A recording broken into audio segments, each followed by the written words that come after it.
할렐루야, 맛있는 게 온라인 예배 들으신 여러분을 주님의 이름으로 환영합니다. 오늘은 11월에 나눴던 기쁨 감사 시리즈의 마지막 말씀을 나누려고 합니다. 세상에는 험난하고 마음 힘들게 하는 일이 많은데 그 속에서 기쁨을 회복할 수 있는 그러한 말씀을 저와 여러분이 함께 받고 누리는 그런 시간 되기를 주님의 이름으로 축원합니다. 이 시간 주님을 예배하며 나아가겠습니다. 나를 능하게 하신 그리스도 예수 우리 주께 내가 감사함은 나를 충성되이 여겨 내게 직분을 맡기심이니 내가 전에는 비방자요 박해자요 폭행자였으나 도리어 긍휼을 입은 것은 내가 믿지 아니할 때 알지 못하고 행하였습니다. 우리 주의 은혜가 그리스도 예수 안에 있는 믿음과 사랑과 함께 넘치도록 풍성하였도다.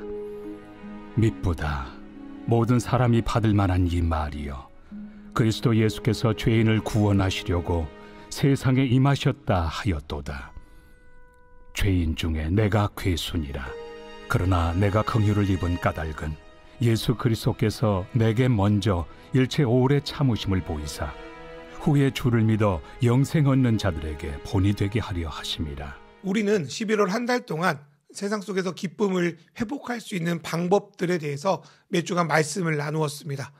기쁨은 우리의 몸과 자연세계를 통해서 발견할 수 있고, 마음이라는 내면의 중심에 쓰여진 메시지를 주님이 주신 복음으로 바꿔 껴야만 기쁨을 누릴 수 있음도 배웠습니다. 그런데 이러한 기쁨을 누리는데 한복판에 있는 것은 결국 내 자신입니다. 내가 누구인지에 대한 답을 찾지 못하면 우리가 기쁨에 대해서 이야기하는 것이 별 소용이 없습니다. 기쁨 또한 내 인생의 한 부분이기 때문입니다. 마르버 부버라는 철학자는 관계 속에서만 내 자신이 발견된다고 정의합니다. 갓 태어난 아이는 어찌 보면 하얀 도화지 같은 존재입니다. 그래서 움직이는 자기 손을 보고도 막 신기한 듯이 까르륵 웃는 것이 바로 아이들입니다. 그러나 아기가 부모로부터 시작해서 사람들과 맺어가는 관계 속에서 자신을 무엇이라고 정의하는지를 발견하게 됩니다. 예를 들어서 아기는 태어나서 처음 보는 사람이 자기를 엄마라고 하고 아빠라고 부르라고 하는 것, 네가 내 아들이다 딸이라고 정의하는 것에서부터 자기 자신의 존재를 정의합니다. 그리고 살아가면서 누구를 만나고 어떤 호칭을 붙이고 그들과 어떤 경험을 공유하냐에 따라서 내가 누군지를 점점 받아들이고 깨닫게 됩니다. 그렇다면 오늘의 나는 이제까지 다른 존재에게 비친 나의 모습을 통해 나를 인식한 모든 경험의 총합이라고도 볼 수 있겠습니다. 그러나 주변 모든 사람이 우리에게 좋은 거울이 되어주지는 못합니다. 예를 들어서 옷을 사러 가게에 갔을 때 그 선택한 옷을 입고 와 거울에 쓰면요, 그때는 나름 참 괜찮아 보여서 돈만 있으면 그 옷을 구매하죠. 그런데 막상 집에 와서 다시 한번 입어보면 생각보다 별론데 이런 경험 있지 않습니까? 그것은 옷가게에 있는 거울이 우리를 좀 더 날씬하게 보이도록 제작되었기 때문에 그렇다고 합니다. 나를 인식하고 받아들이는 것도 비슷합니다. 타인이라는 거울 자체가 일그러져 있기 때문에 그 속에 비친 모습도 진짜 내가 아닐 때가 많습니다. 그런데 기독교는 우리를 완벽하게 비출 수 있는 거울이 있다는 것을 우리에게 알려주는데요, 그것은 바로 하나님 자신입니다. 하나님은 절대적이고 완전하신 분이기에 우리가 그분 앞에 선다면 우리는 온전한 나의 모습을 발견할 수 있습니다. 하나님은 우리 마음속에 있는 수많은 어긋남, 실수, 고통, 아픔 등에 관심이 많으십니다. 그리고 그분은 그 모든 것들 제쳐놓고 우리를 있는 그대로 바라보도록 우리를 인도하십니다. 하나님은 우리를 창조하신 원래의 진짜 아름다운 모습을 아시기에 그 모습을 회복시키기 위해서 지금도 일하고 계십니다. 그분의 거울 앞에서 진정한 나를 보게 될 때 우리는 기쁨을 회복할 수 있습니다. 그렇게 하나님의 거울 앞에 서서 진정한 기쁨을 발견한 사람 중에 대표적인 사람이 바로 사도 바울입니다. 예수님을 만나기 전 그는 자기를 꽤 괜찮은 사람으로 여겼습니다. 태어날 때부터 로마의 시민이었고요, 바리새인으로서 철저히 율법도 지켰고 매우 똑똑하기도 해서 가말리엘이라는 석학 밑에서 제자로 살기도 했습니다. 또한 기독교인들을 박해하고 잡아들이는 것이 하나님의 일에 참여하는 것이라 여기고 열심히 그 일을 수행합니다. 그러다가 그는 예수님이라는 거울 앞에 자신이 회방자요, 박해자요, 폭행자임을 발견했습니다. 그는 왜 자신에게 그렇게 죄인이라고 인정했을까요? 그것은 자신이 했던 모든 것이 하나님을 위한 것이 아니라 그분과의 관계를 깨고 있다는 것을 보게 되었기 때문입니다. 성경에서 죄인은 하나님과 관계없는 사람을 말합니다. 도덕적인 죄는 죄의 열매이지 그 본질은 아닌 겁니다. 바울은 이제까지 자신이 하나님이 사랑받는 일을 하는 사람이라고 여기고 기독교인들을 박해했습니다. 그래서 그들에게 행했던 모든 회방과 폭행을 정당하게 했던 것이죠. 그런데 절대적인 그분의 거울 앞에 바울이 직면했을 때 자기가 얼마나 추악한 사람인지를 보게 됩니다. 만약 여기서 끝났다면 바울은 평생을 죄책감과 열등감에 시달렸을지도 모르겠습니다. 그러나 바울은 하나님의 거울 앞에 여전히 자기를 사랑하시고 용납하시고 사용하시는 하나님을 봅니다. 이런 바울이 하나님께 용납받았다면 우리도 용납받을 수 있다는 사실에 우리는 기쁨을 얻게 됩니다. 그리고 하나님이 이런 바울과 우리를 회복시키기 위해서 예수 그리스도를 보게 되었음을 알게 됩니다. 그리고 그 예수님을 통하여 깨어지고 망가진 우리가 하나님의 자녀로서 자라날 수 있음도 알 수 있습니다. 지금의 나의 모습이 아니라 그리스도로 회복될 모습을 볼 때 우리는 소망을 바라보고 기뻐하게 됩니다. 이렇게 우리는 예수 그리스도를 통하여 자신을 새롭게 보기 시작하고 이제까지 추구했던 삶의 방식이 완전히 뒤바뀌게 됩니다.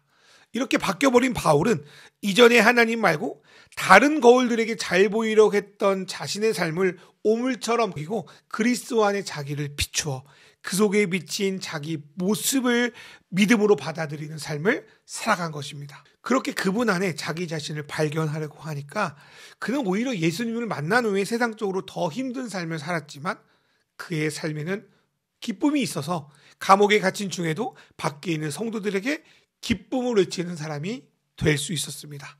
저는 저와 여러분이 이러한 바울의 삶을 본받기 원합니다. 신앙생활은 그냥 예배 나가고 헌금하고 봉사하고 적당히 그렇게 만족하는 삶이 아닙니다. 신앙생활은 하나님 앞에 나를 발견하고 기쁨을 누리는 방식을 하나님 중심으로 바꿔가는 과정이라고 할 수 있습니다. 그렇다면 우리는 이 과정을 어떻게 밟아갈 수 있겠습니까? 먼저는 하나님의 거울을 통해 나 자신을 발견해야 합니다. 저는 예전에 제자훈련이 뭔가 성경적인 지식을 가르쳐서 뭔가 사역을 열심히 하게 하는 것이라고 생각했습니다. 그러다가 그게 한 사람의 내면을 그리스도의 중심으로 변화시키는 것이라는 걸 깨닫고 1:1 양육에 온전히 내 마음을 걸고 매진했던 적이 있습니다. 그럴 때 발견했던 놀라운 일은 전에는 교회 안에서 훌륭한 리더이고 목자라고 생각했던 이들이 목사님 이제까지 제가 예수님을 주인으로 모시지 않았음을 발견했습니다. 이런 고백을 한두 명이 아니라 되게 여러 한 것을 발견하게 된 것이죠. 그동안 사역리도 많이 들었을 거고 이와 관련된 수많은 복음의 말씀을 배웠음에도 불구하고 이제까지 복음이 자기 자신에게 내면화되지 않았기 때문에 그런 고백을 했던 것입니다. 이렇게 우리 모습을 하나님 앞에서 제대로 발견하기 시작할 때 거듭남이 시작되고 우리는 그분 안에서 점점 자라나기 시작합니다. 태어나지 않았는데 어떻게 다른 말씀의 지식을 배운다고 자라날 수 있겠습니까? 우리가 나를 발견하는 것은 우리가 그분을 인격적으로 받아들인 이후에도 계속적으로 나타납니다. 예를 들어서 제가 누구에게 운동 PT를 받는다고 칩시다. 코어 운동 같은 거 할 때 선생님이 막 자세 잘 잡아주잖아요. 그렇게 몇 개월 정도 배우다 보면 이제 나도 좀 할 수 있겠다 하고 이제 혼자 운동하기 시작합니다. 처음에는 선생님이 가르쳐준 대로 잘하는 것 같습니다. 그런데 시간이 지날수록 자세가 흐트러지기 시작하고 누가 좀 지적하는 사람도 없으니까 그냥 자세가 틀어진 대로 운동을 하기 시작합니다. 그러다가 어떻게 될까요? 오히려 운동이 나를 건강하게 하는 것이 아니라 다치게 하는 결과로 나타나게 됩니다. 우리 신앙생활도 그런 것 같습니다. 처음에는 하나님 앞에서 나를 발견하여 그분을 향한 삶을 살아가려고 애를 씁니다. 그러다가 어느 순간 그분의 방식이 아니라 세상의 방식, 나의 방식이 변질되어 내 속에 들어오기 시작합니다. 만약 제대로 된 공동체가 있다면 내가 어디서부터 틀어졌는지를 지적해 줬을 겁니다. 그런데 그런 공동체가 없고 위선과 가면을 쓰는 사람만 주변에 있다 보면 점점 어긋남이 생기는데 높이가 낮을 때는 별로 티가 나지 않습니다. 그러다가 인생의 건물이 점점 높이 쌓이다 보면 어느 순간 도미노가 무너지는 것처럼 우리 인생도 완전히 무너져 버립니다. 다 무너져 버린 그 건물의 잔해 속에 뭐가 남아 있을까요? 그때 저와 여러분 안에 그리스도가 온전히 남아 있다면 우리는 아직 실패한 인생이 아닙니다. 내가 시작은 그리스도였지만 건물을 잘못 쌓았구나, 설계대로 안 했구나.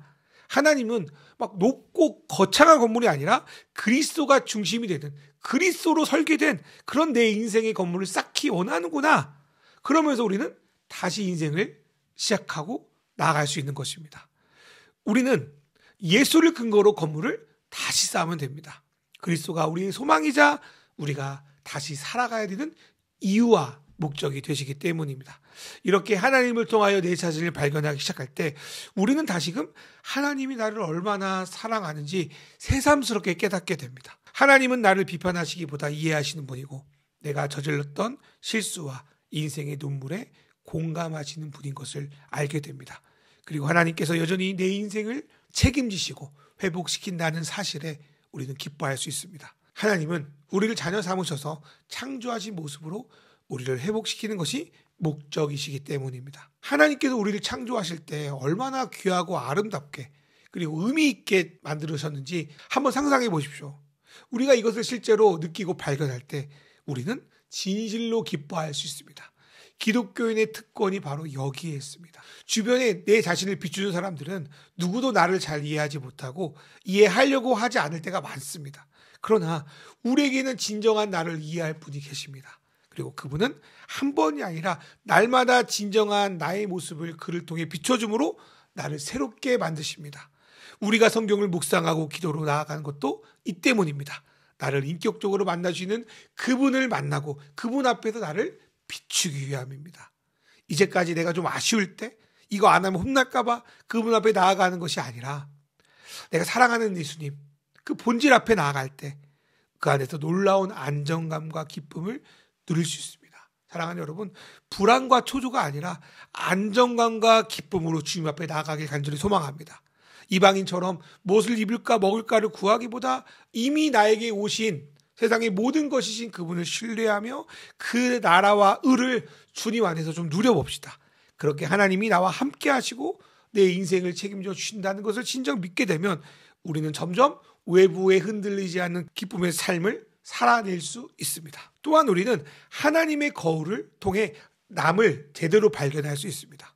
우리는 말로는 다른 사람과 관계를 통해서 기쁨을 발견할 수 있다는 이야기를 많이 듣습니다. 그런데 실제로는 다른 사람과 관계를 통해 오히려 기쁨이 아니라 슬픔, 실망, 좌절, 배신을 느끼는 것이 우리의 삶입니다. 문제는 이러한 일이 예수를 믿는다고 하는 그리스도인 사이에서도 나타난다는 것입니다. 그래서인지 몰라도 시중에는 인간관계를 어떻게 잘할 수 있을까 하는 수많은 서적이 계속적으로 출판되고 있습니다. 그런데 이 관계를 통해 기쁨을 배울 수 있으려면 첫 번째로 진실해져야 됩니다. 예수님께서 나를 진실하게 대했기 때문에 나도 다른 사람과 진실한 교제를 하기로 결단하는 겁니다. 그래서 솔직히 많은 사람들이 빠른 성공과 쉬운 길을 가기 위해서 진실하지 않은 행동을 할 때가 많습니다. 그리고 진실한 태도는 때로 이용당하고 배신당하기 쉽습니다. 그래서인지 몰라도 예전에 한국에서 나온 성공한 사람들을 모아다가 통계를 했는데요. 거기서 나온 질문이 목적을 위해서 진실하지 않아도 된다? 안 된다. 그걸 물어봤다고 합니다. 근데 거기서 진실하지 않아도 된다는 답변이 무려 75%가 나왔다고 합니다. 지금 조사하면 더 많은 퍼센티지가 나올 수 있겠어요. 그때보다도 더 물질주의가 팽배한 우리의 시대 아닙니까? 그런데 이러한 거짓된 행동은 결국 나와 우리와 다음 세대를 완전히 갈라놓고요. 끔찍한 결과로 이어집니다. 이것은 한국 사회의 너무나도 암적인 존재로 남아서 지금도 우리를 고통스럽게 만듭니다. 그 현실을 우리는 지금 목격하고 있습니다. 그것은 교회도 마찬가지입니다.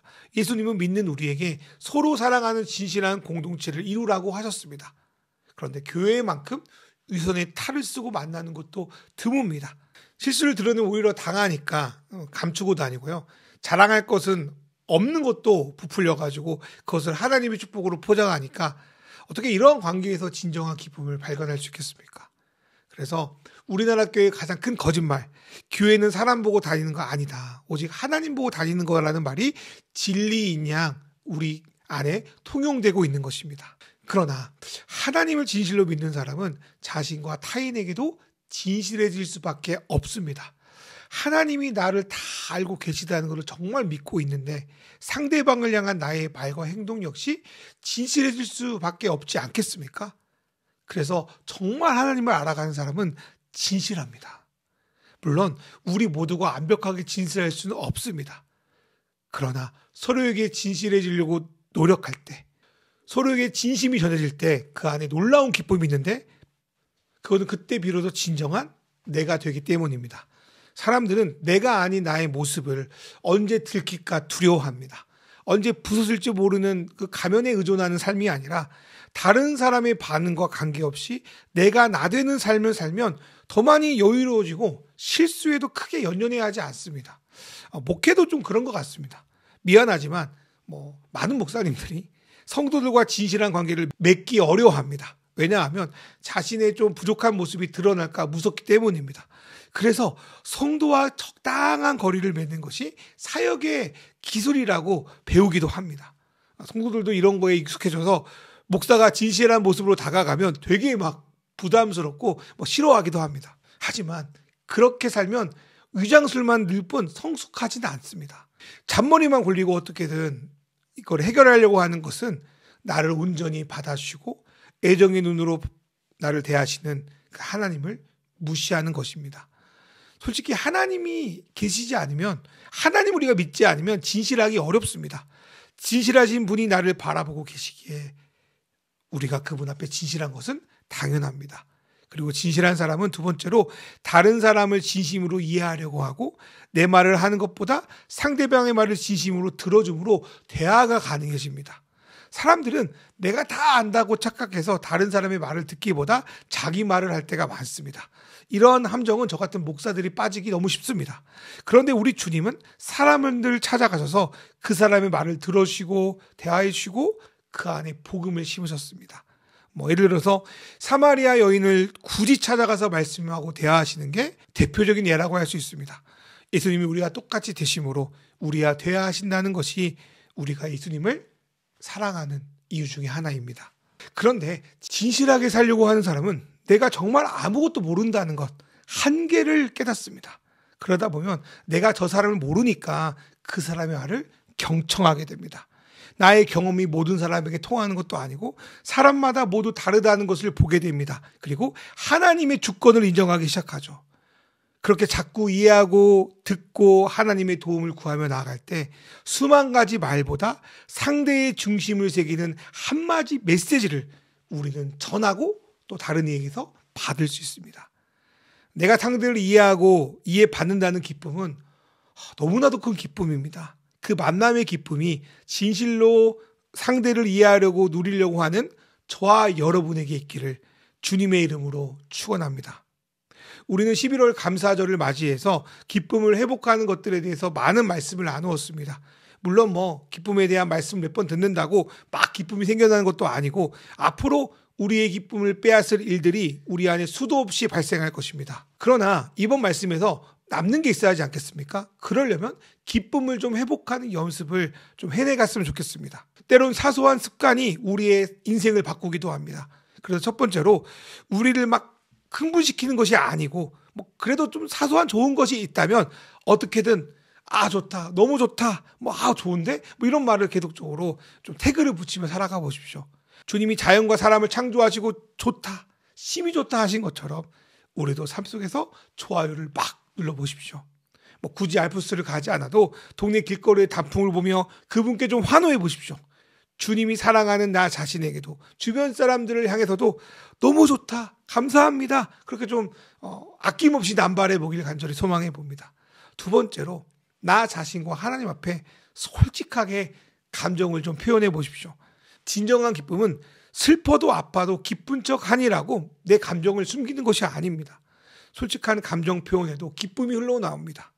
기도는 하나님께 좋은 내 모습을 드러내는 것이 아니라 내 감정을 솔직히 토로하는 것입니다. 우리가 친한 누군가에게 어떤 감정을 표현하는 것은 그 사람이 그 사실을 몰라서가 아니라 내 마음을 위로받기 위함 아닙니까?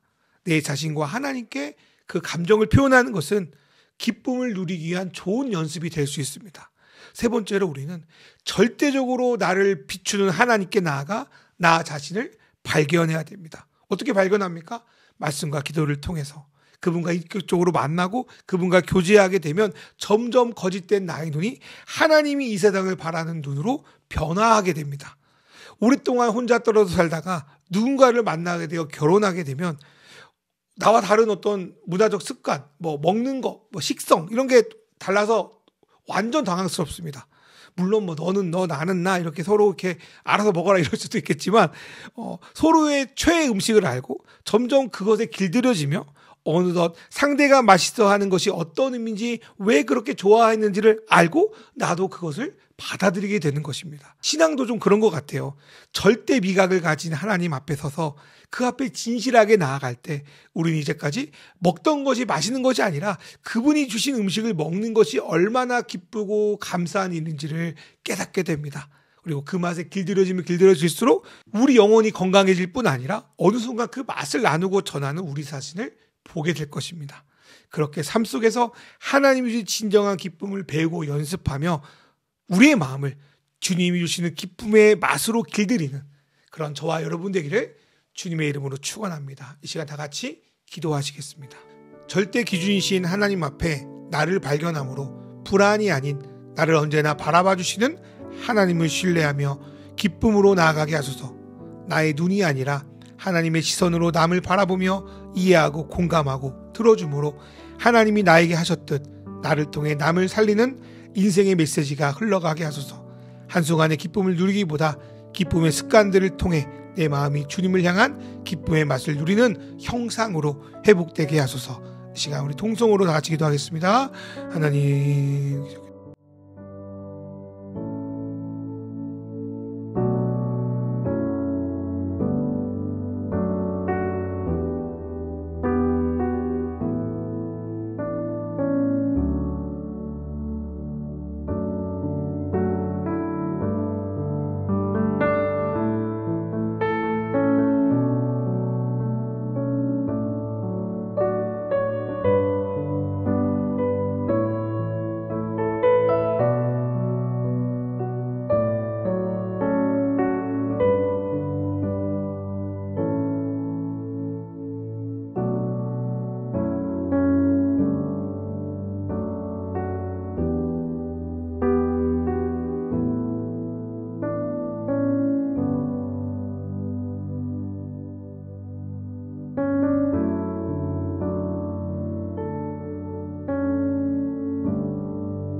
우리를 사랑하셔서 우리에게 하늘을 주신 하나님 아버지, 지금 우리의 예배가 당신이 임재하는 곳에 있음을 선포합니다.